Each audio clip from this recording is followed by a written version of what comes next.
Efésios capítulo 2.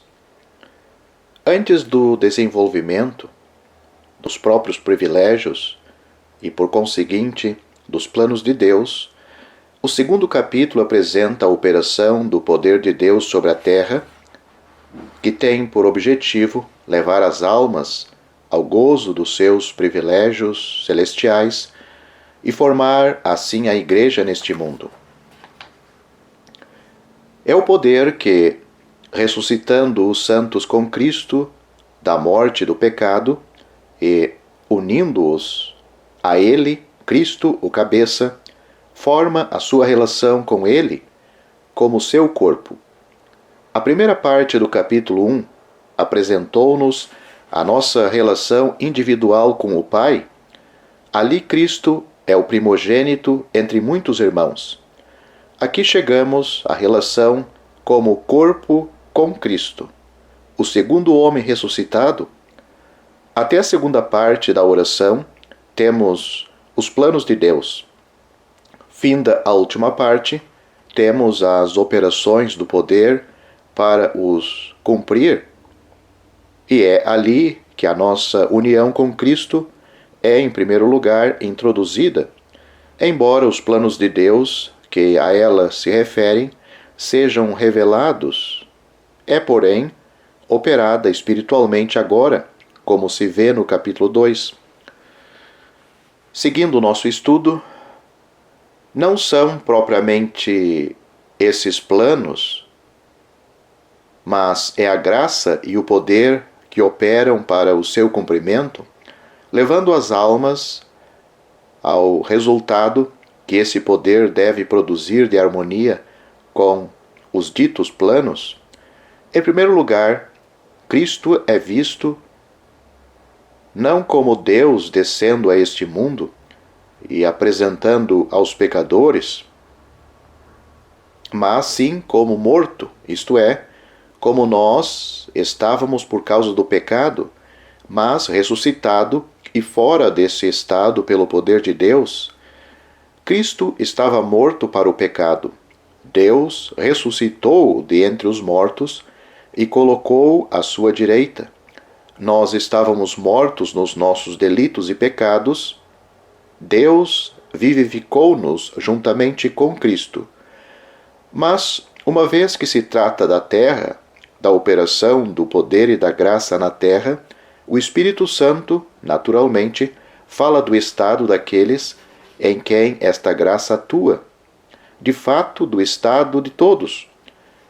Ao mesmo tempo, nas formas terrestres de religião, no sistema que existia sobre a terra, havia aqueles que estavam perto e aqueles que estavam longe. Ora, nós temos visto que se trata, na plena bênção de que nos fala o apóstolo, da natureza do próprio Deus. Em vista dessa natureza, e para a glorificar, todos os seus planos estavam formados. É por isso que o ritual, isto é, as formas exteriores, embora algumas tivessem sido estabelecidas provisoriamente sobre a terra pela autoridade de Deus, não podiam ter nenhum valor. Tinham servido apenas para a manifestação dos caminhos de Deus como sombras de coisas futuras e tinham sido ligadas ao desenvolvimento da autoridade de Deus sobre a terra, entre os homens, para manter algum conhecimento de Deus. Essas coisas tinham importância no seu lugar, eram, porém, figuras, sem poder algum para trazerem as almas em relação com Deus, a fim de gozarem da manifestação eterna da sua natureza nos corações que, por graça, para tal fossem habilitados, participando desta natureza e refletindo-a. Para isto, o ritual era inteiramente inútil. Não era a manifestação desses princípios eternos, mas estavam ali as duas classes de homens, judeus e gentios, e o apóstolo fala de ambos. A graça atrai pessoas de uma e de outra dessas duas classes para formar um só corpo, um só homem novo, para uma nova criação em Cristo. Nos 2 primeiros versos deste capítulo, o apóstolo fala daqueles que tinham saído de entre as nações, que não conheciam a Deus, dos gentios, como geralmente são chamados. No versículo 3, ele fala dos judeus. Todos nós também antes andávamos, diz ele. Não entra aqui nos tristes pormenores que se encontram registrados no 3º capítulo da Epístola aos Romanos, porque se trata não de convencer o indivíduo do pecado a fim de lhe mostrar o meio de poder ser justificado, mas desenvolver os planos de Deus em graça. Note-se bem aqui que, nesta epístola, o Espírito Santo não descreve a vida do velho homem no pecado. Deus e a sua obra são tudo. O homem é considerado como estando morto nos seus pecados. O que se produz é, por conseguinte, obra inteiramente de Deus, uma nova criação da sua parte. Um homem que vive no pecado deve morrer, deve julgar-se a si mesmo, deve arrepender-se, ser purificado pela graça, quer dizer, é tratado como um homem vivo. Aqui o homem está sem nenhum movimento de vida espiritual. Deus realiza toda a obra, vivifica e ressuscita. É uma nova criação.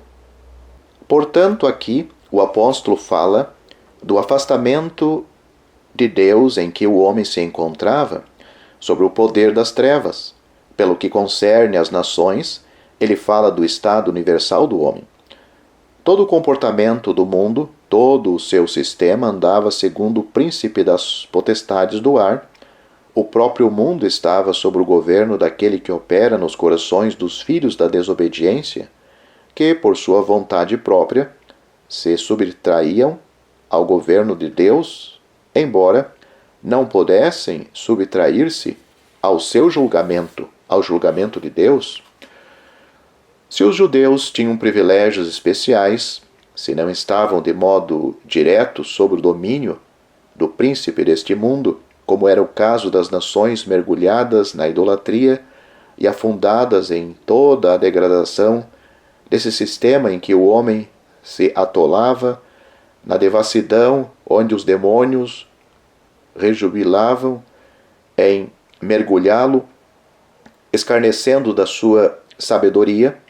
Se os judeus não estavam, como os gentios, sob o governo dos demônios, eles eram, porém, na sua natureza, conduzidos pelas mesmas cobiças e desejos que dominavam os pobres pagãos, sobre os quais os demônios atuavam.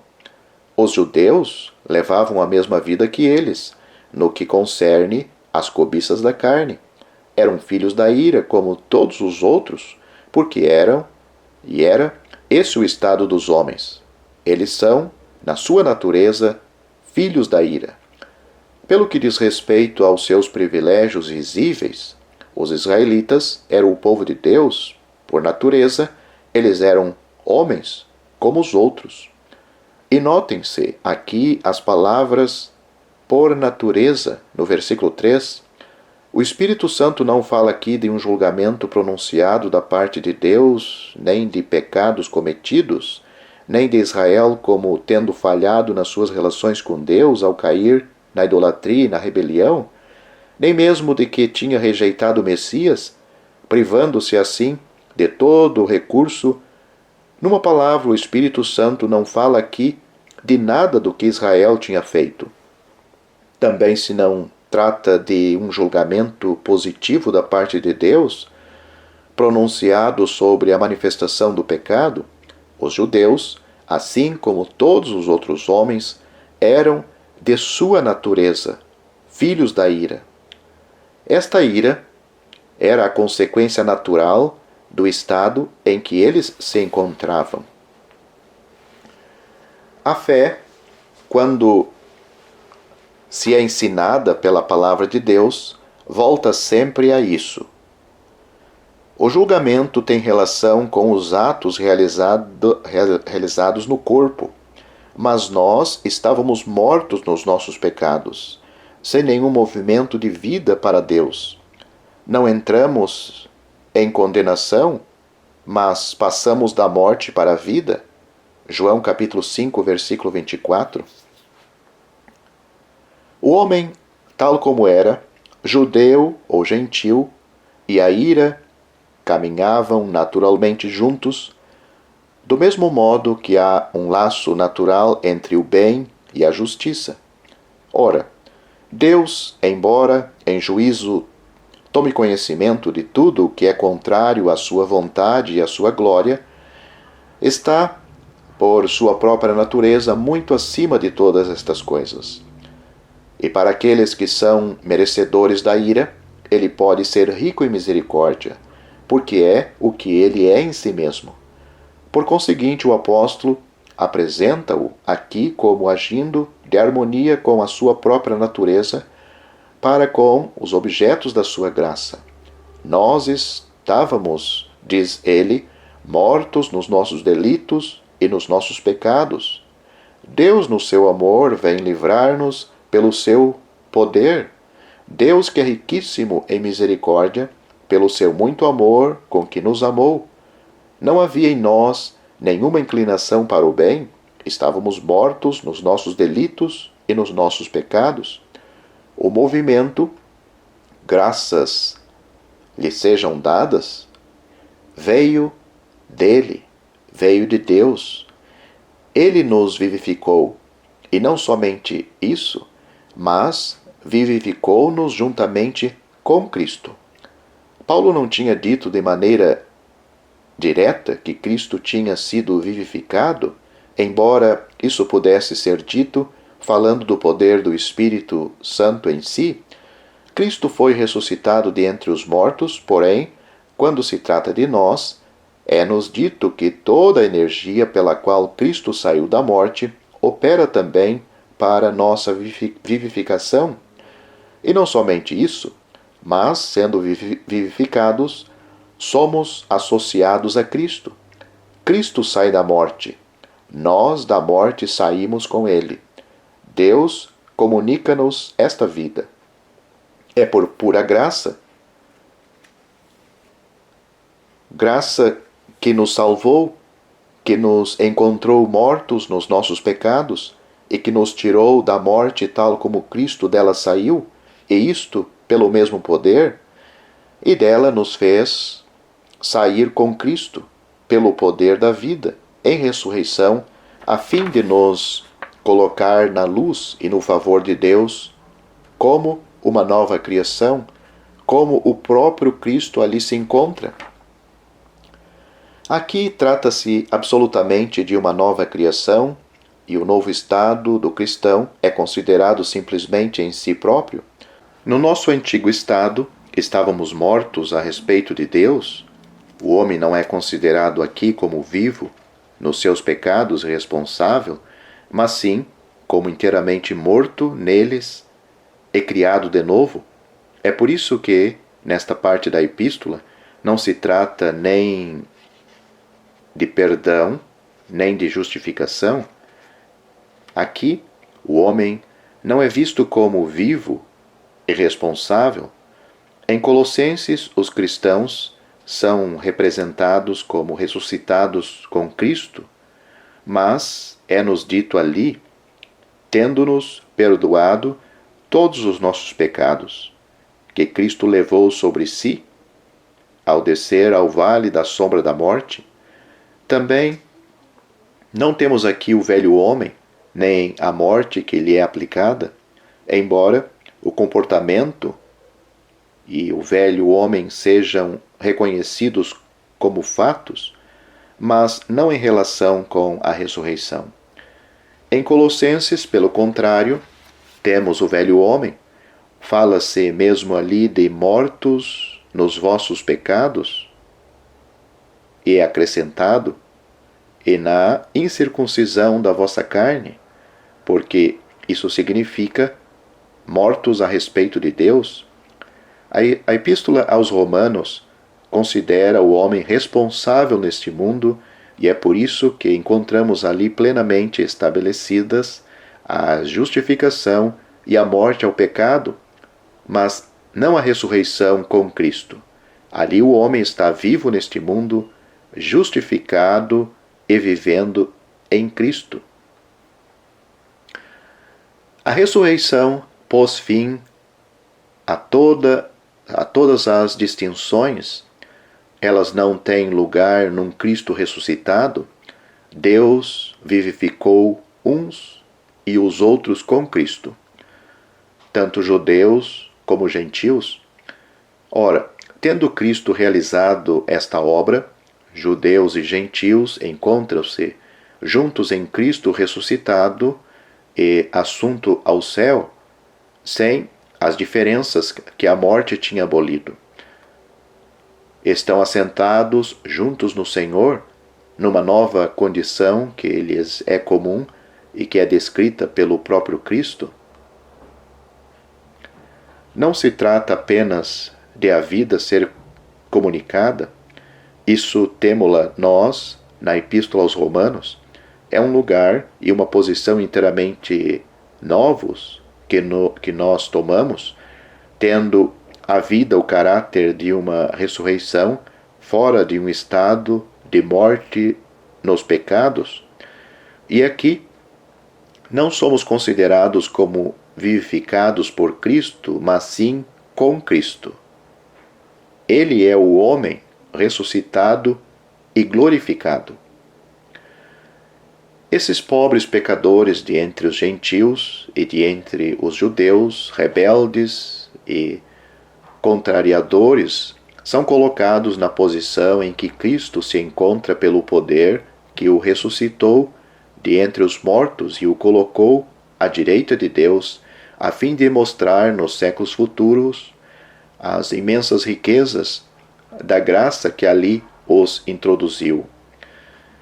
Na Epístola aos Colossenses, os santos são somente considerados como ressuscitados com Cristo, tendo uma esperança reservada para eles nos céus, e são chamados a porem as suas afeições nas coisas do alto, onde estão escondidos Cristo e com Ele a vida deles. Além disso, a sua ressurreição com Cristo é somente uma ressurreição administrativa para este mundo. No batismo, em relação com a fé no poder que ressuscitou Cristo, não temos, nessa epístola, a união dos judeus com os gentios, ou seja, em Colossenses, em Cristo, como ressuscitados e nos lugares celestiais. De fato, na epístola aos Colossenses, só os gentios estão nos pensamentos do apóstolo. Voltando ao nosso estudo, podemos pensar uma Maria de Magdala, um salteador crucificado, e todos nós, os que cremos, companheiros do Filho de Deus na glória, nós seremos as testemunhas desta graça maravilhosa, e é pela graça que nós somos salvos. Não estamos ainda na glória. É pela fé que somos salvos. Dirá alguém que, pelo menos, a fé vem do homem. Não. Também a fé não provém de nós. Tudo é dom de Deus. Não pelas obras, para que ninguém se glorie, porque nós somos a sua obra. Isto não vem de vós, refere-se tanto à fé como à graça. Reportá-lo somente à graça seria um puro contrassenso, mas poder-se-ia supor que a fé vem de nós próprios, o que não é possível acerca da graça.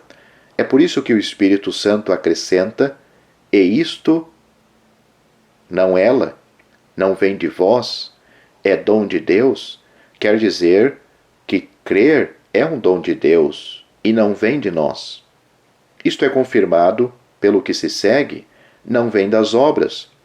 O objetivo do apóstolo é mostrar que tudo é de graça e de Deus, tudo é obra de Deus, uma nova criação.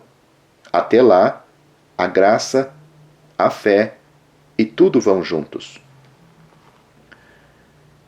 De que poderosa maneira o Espírito Santo põe o próprio Deus em primeiro lugar como única fonte e único operador de tudo. É uma nova criação, mas, sendo obra sua, dá um resultado inteiramente de acordo com o seu próprio caráter, e é em nós que esta obra se cumpre. Deus serve-se de pobres pecadores para revelar neles a sua glória. Se a operação é de Deus, certamente ela será eficaz para produzir boas obras. Ele criou-nos em Cristo para elas. Note-se que, se Deus nos criou para as boas obras, estas, na sua natureza, devem ser caracterizadas de harmonia com o caráter de quem operou em nós, criando-nos segundo os seus próprios pensamentos. O que nos é apresentado aqui não é o homem que procura aproximar-se de Deus ou dar-lhe prazer fazendo obras que lhe sejam agradáveis segundo a lei, medida daquilo que o homem deveria ser. É Deus quem nos toma nos nossos pecados, quando não há um movimento moral nos nossos corações, conforme está escrito, não há quem entenda, não há quem busque a Deus, e que nos cria de novo para obras que sejam de harmonia com esta nova criação.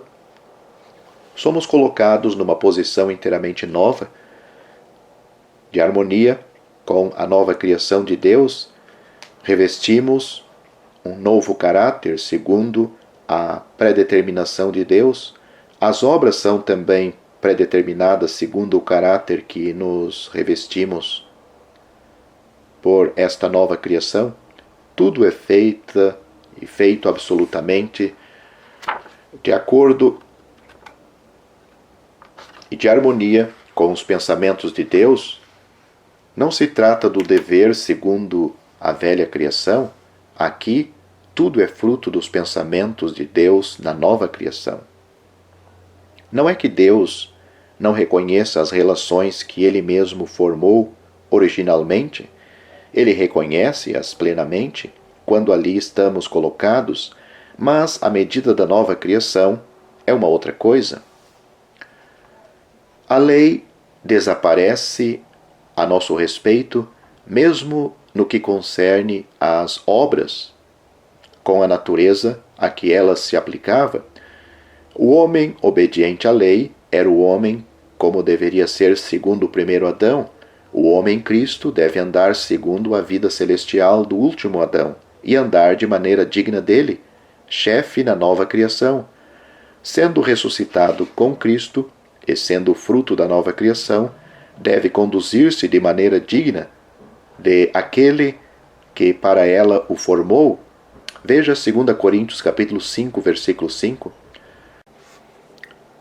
Deste modo, os gentios, gozando deste inefável privilégio da nova criação, embora o apóstolo não reconheça o judaísmo como a verdadeira circuncisão, deviam recordar-se de onde tinham sido tirados. Sem Deus e sem esperança no mundo, estranhos a todas as promessas, mas por muito afastados que eles tivessem estado, agora em Cristo tinham sido aproximados pelo seu sangue. Cristo tinha derrubado as paredes meias, tendo anulado a lei dos mandamentos mosaicos pelas quais o judeu, que se distinguia por essas ordenanças, estava separado do gentil. Essas ordenanças tinham a sua esfera de ação na carne. Ora, Cristo, como vivendo em relação com tudo isto, estava morto, aboliu a inimizade para formar em si mesmo dos dois, judeu e gentil, um só homem novo. Os gentios são aproximados pelo sangue de Cristo e as paredes meias, paredes de vedação, são abatidas, a fim de reconciliar uns e outros com Deus num só corpo, tendo pela cruz não só feito a paz, mas também destruído por uma graça que lhes era comum, e a qual um não podia pretender ter mais direito do que o outro, porque esta graça aplicava-se ao pecado. a inimizade que existia até então entre o judeu privilegiado e o gentil idólatra longe de Deus, abolido na sua carne a inimizade. A lei do mandamento que consistia em ordenanças foi abolido na carne de Cristo. Tendo feito a paz, Cristo proclamou-a com esse propósito a uns e a outros, quer estivessem longe ou perto, porque por Cristo todos nós, judeus e gentios, temos acesso junto do Pai, por um só Espírito. Não é o Jeová dos judeus, cujo nome não era invocado entre os pagãos, é o Pai dos cristãos, dos resgatados de Jesus Cristo, adotados para fazerem parte da família de Deus. Assim, muito embora gentil, já se não é estrangeiro nem forasteiro, é-se da família cristã celestial, da verdadeira casa do próprio Deus. Tal é a graça. Quanto a este mundo, estando assim incorporados em Cristo, eis a nossa posição, todos, judeus ou gentios, reunidos assim num só corpo, constituímos a Igreja sobre a terra. O apóstolo e profetas do Novo Testamento formam o fundamento do edifício cuja pedra angular, a pedra mestra, é o próprio Cristo. Em si, todo o edifício se eleva para ser um templo, tendo os gentios ali o seu lugar e formando com os outros a habitação de Deus na terra, presente pelo seu Santo Espírito. Em primeiro lugar, o apóstolo considera a obra progressiva que edificava sobre o fundamento dos apóstolos e profetas o conjunto da igreja segundo os pensamentos de Deus, e em segundo lugar, considera a união em que os efésios e os outros gentios crentes se encontravam com os judeus como formando a casa de Deus sobre a terra. Nesse momento, Deus ali habitava pelo seu Santo Espírito. É extremamente importante, nos nossos dias, ver a diferença entre esse edifício, que se eleva progressivamente, mas jamais completo até que todos os crentes que devem formar o corpo de Cristo sejam congregados, e o templo atual de Deus sobre a terra. No primeiro, Cristo é o construtor. Ele prossegue os acabamentos sem que haja uma só falha, e as portas do inferno não prevalecem contra esta obra.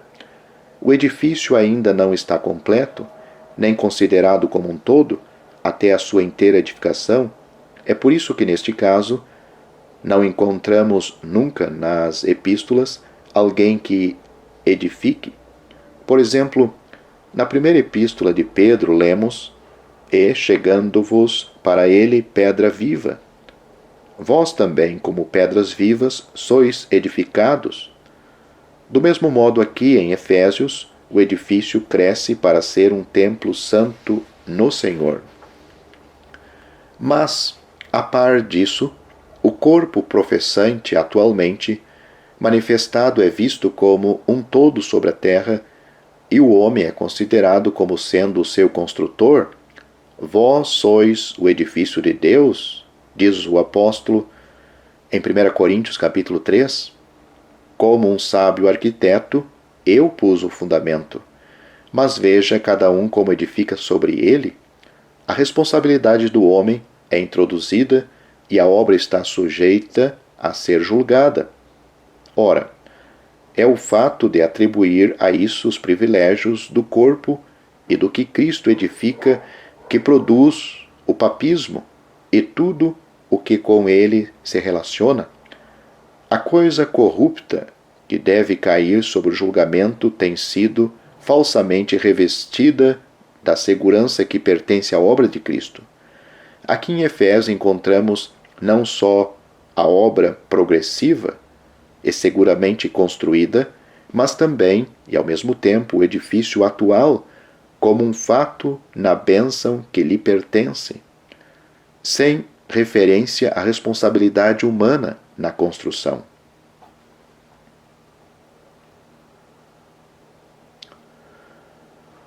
O segundo capítulo, do qual estamos estudando, trata da obra que chama a Igreja para fora do mundo, criada aqui pela graça, coloca-a diante de nós, por um lado, crescendo para vir a ser um templo santo, e por outro, como sendo presentemente a habitação de Deus neste mundo, por meio do Espírito Santo. O segundo capítulo fala bem do corpo, versículo 16, mas a introdução da casa é um elemento novo e exige algum desenvolvimento. Embora a obra que se realiza na criação dos membros, que devem formar o corpo, seja inteiramente de Deus, ela cumpre-se sobre a terra. Os planos de Deus têm em vista, em primeiro lugar, os indivíduos, para os colocar junto de si, tal como Ele os quer, depois de exaltar Cristo acima de todo nome que se nomeia neste século e no futuro. Deus deu para ser cabeça do corpo, formado pelos indivíduos unidos a Cristo no céu, acima de todas as coisas. Eles serão perfeitos, de harmonia com a perfeição do seu próprio chefe.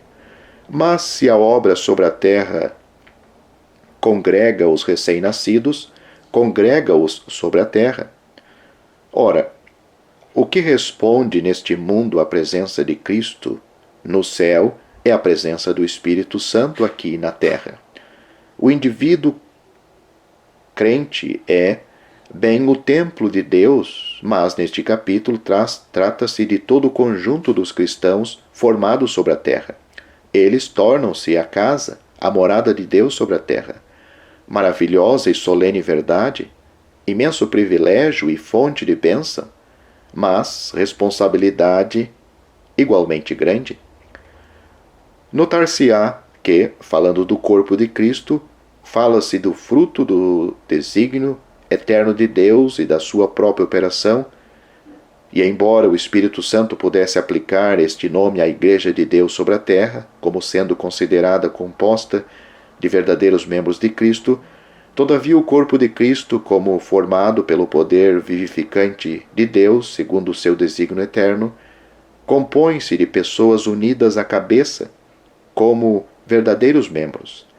A casa de Deus, como estabelecida agora sobre a terra, é o fruto de uma obra de Deus confiada aqui aos homens, e não o objeto próprio dos seus planos, embora a cidade em Apocalipse lhe responda em certa medida. Enquanto obra de Deus, é evidente que esta casa se compõe dos verdadeiros chamados de Deus e, por conseguinte, é Deus que a edifica. E é assim que dela se fala aqui. Veja Atos capítulo 2, versículo 47. Mas é preciso não confundir o resultado prático desta obra realizada pelas mãos dos homens e sob a sua responsabilidade, como visto em 1 Coríntios capítulo 3, com o objetivo dos planos de Deus. Ninguém pode ser verdadeiro membro de Cristo sem estar realmente unido à cabeça, e nem verdadeira pedra da casa, mas a casa pode ser a morada de Deus, embora o que não é uma verdadeira pedra tenha entrado na construção. É, porém, impossível que uma pessoa que não seja nascida de Deus possa ser membro do corpo de Cristo,